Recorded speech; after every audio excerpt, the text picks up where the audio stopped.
All right, let's talk about the shoulder and the neck. Now, we're gonna start with the shoulder, then we'll get to the neck and how it plays into that, because your neck and your face are a whole different thing. But the shoulder is the most mobile joint in your body. But to get that, it sacrifices a lot of stability. Your shoulder has a few main ranges of motion. It's got internal and external rotation, abduction, adduction, flexion, extension, lateral abduction, and then horizontal. So you get horizontal abduction, horizontal adduction. The list goes on because it can essentially move in 360 degrees of motion. It can do a lot. It's great, but because it does that, it sacrifices a lot of stability. So when you're looking at the shoulder joint is actually made up of a collection of three bones. You've got your collarbone, your clavicle, you've got your scapula or your shoulder blade, and you've got your humerus. The shoulder blade and the clavicle come together with the humerus and form a little socket that the humerus sticks into, and that is like a ball and socket joint. Think about it like a golf ball and a tee. It's a whole lot of golf ball that's going on this little tiny tee, and it sits in there. So it gets held in by a whole collection of muscles and ligaments. Now there's the labrum, which is a connective tissue that sits in there, kind of creates the suction and holds that there. But there's also four smaller muscles that wrap around. These are the rotator cuff muscles: supraspinatus, infraspinatus, subscapularis, and teres minor. Now these provide a lot of the stabilizing and the small motor movements in and around the joint, but they're not going to do the big movement. That's your pecs, your biceps, your triceps, your lats, and your actual deltoids themselves.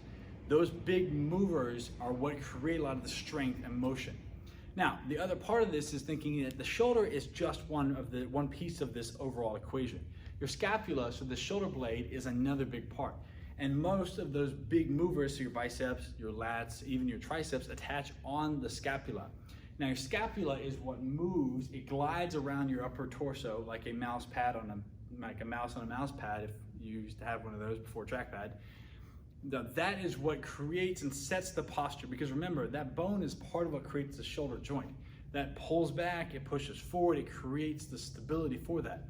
So when we're pushing overhead, if we don't push and engage the scapula, what we're going to miss is a lot of stability at the joint. So that is a big thing to understand, is that the big movers around here that you're grinding, I want to get a lot of bench presses, a lot of shoulder raises, a lot of lat pull downs, those can be great. But if we lose the fine motor control of rotation and throwing and being able to flex and extend and move in a full range of motion, we will end up with impingement and shoulder pain, and that's not what you want. So understanding that the scapula and the rib cage are the two most important things that when it comes to setting the shoulder, because they set the foundation for the shoulder and they pull and create a stable attachment point for that joint. The next part we want to think about is the neck. And the reason this gets lumped in here is that the neck is a big set of muscles that attaches to your head. And I got a big head, but all human heads are big. We get these massive brains that weigh, the head weighs anywhere from 20 to 30 pounds. And if we don't hold it correctly, guess what? We end up making it heavier. So it's something that's called text neck, where if I look down, the more I look down to the ground, the more the muscles of my upper back and my neck have to engage to stabilize and hold on to that. So with the neck, there's extension, there's flexion, there's lateral rotation, left and right, and then you have what's another form of extension where you are pulling it back and you are looking straight up. So you're extending the neck. Now, this is the confusing part about anatomy, is that you can have multiple things that are called extension and that are moving in a different direction. But the big takeaway before you get caught up in the weeds is that most people are in this position. They're looking at the ground, their shoulders are slumped forward, their hands are pointed together, thumbs are pointed together, and they have really bad posture because they're slouched over. Now, the first thing we're thinking about is pull the shoulders back, tuck the pelvis under, and then push your chin back.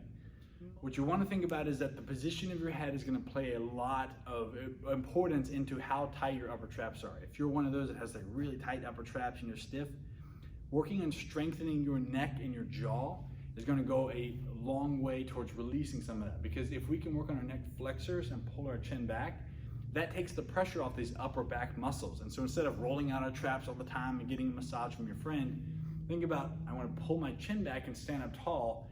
It then takes the pressure off the back. So the reason you should care is because the neck and the shoulder are something that generally don't get paid a lot of attention to until they're problematic, until you have a frozen shoulder or winging shoulder or impingement or dislocation, and then people are like, I've got bad shoulders. And once you lose a lot of that posture and positioning, it gets very hard to get that back. So thinking about your positioning, strengthening, and overall posture is going to be a huge thing to keep that healthy. And doing that not only can prevent some of the incidents and risk of concussions, because a strong neck goes to protect the overall jolting of the head and the brain, but it also can keep you pain-free and healthy. The number one reason people get sent to nursing homes is because they can't reach behind the back anymore, and you don't want that to be you. So if you start now, you can save yourself a lot of problem and pain in the future.